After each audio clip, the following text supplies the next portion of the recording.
My name is Sherie Stark, and I am a member of the Southern California chapter of Elders Climate Action, a national nonprofit group working to make the world a better place for our grandchildren's generation.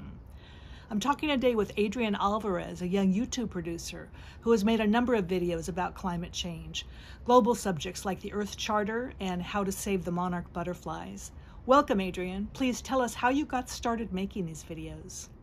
It was much like in the beginning, we liked watching a lot of like young YouTubers, like children like us, making like cool experiments or cooking videos or challenges and things like that. So uh, Rebecca, Victoria, and I actually tried to convince our parents to make a YouTube channel, and they actually liked the idea. So that's how we ended up starting everything. But we didn't really start at all, like to help the planet or help make everything peaceful. We actually just started to make just fun challenges on YouTube. And like Rebecca said, yes, after we got in touch with the Earth Charter, that's when we started actually deciding to focus more on these kind of subjects because personally we feel that they're more important and that we need to like start acting on them. And you do them in 2 languages. How is it that you decided to do that? Because we are bilingual, my parents come from Venezuela, and they've taught us Spanish at a young age. So we feel that if we can get Spanish audiences and English audiences, we can spread our word even farther than just speaking one language. And since it's easy for us to do both, then we just said, hey, let's do that. And that way more people can hear us. Oh, that's wonderful. What's been your favorite video subject so far? And one that is actually going to stick with me for a while is the Amazon rainforest one, because that one was just my idea. And I heard about the Amazon rainforest that they were burning a couple years ago. And I actually felt like we needed to do something. So that was one of my inspirations. And in the interviews, my mom and I sometimes sit together and we think about who has an interesting story that the world wants to hear that can also inspire them to start helping.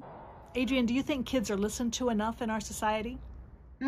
Well, where I live or like currently in my position, I feel like I'm being heard like pretty well, but I do feel that there are many occasions where children are not listened to because they're too young or they don't seem like parents just ignore them or adults just ignore them. And that's something that I feel like we really need a change, which I've talked a lot about. It's one of my biggest topics because yeah, we have a voice too and we have actually great ideas, but we don't have the tools to implement them. So that's why we need to work together. Some adults shy away from talking to kids about climate change because they don't want to worry them. What's your opinion on that? My opinion is a bit like in between. Like, don't like tell let's just say a 4-year-old everything that's happening because they're not gonna understand well. They won't like they're gonna like panic.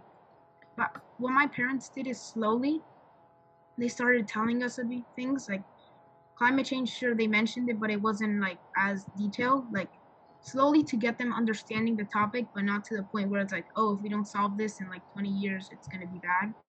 Like just like slowly like telling them like as they grow, as they mature a bit more, you can tell them a bit more until finally you feel that they've matured enough. You can tell them not the negative, not full negative, because if you just tell them negative, then it's gonna be like very like there's no hope. But tell them, yeah, we can do this about it, but this is also happening. Do you think maybe learning about nature is a good way to talk to children about this topic? So I feel that like appreciating nature and animals is yeah something really important that we need to teach everyone, and it's actually easy to teach to younger kids. Like if a parent, if a kid's very young, to start teaching them about like caring for nature and caring for animals, because when you're young you don't really know anything. The first things you're taught is probably the first way you're gonna react when you see that in the future. So if you teach children younger, then when they grow up, they're gonna naturally feel like they like nature, they're gonna protect it, and things like that. Why do you think so many kids are speaking out about the environment these days? Maybe they see that other children are doing it, so they're feeling like, oh, if they're doing it, then I don't have to wait to be an adult now. I can do it myself. So I think it's like it. I think it's like a movement that's slowly increasing, and more children are wanting to do something. Thank you so much, Adrian. That's all we have time for today, but keep up the good work, and we look forward to checking out your 2 YouTube channels, Adrian Chatty Boy and Adrian Alvarez Earth. If you want to find out more about the Elders Climate Action Network and all the great projects we're working on, from texting and calling our legislators to simple things to do around your house, go to eldersclimateaction.org.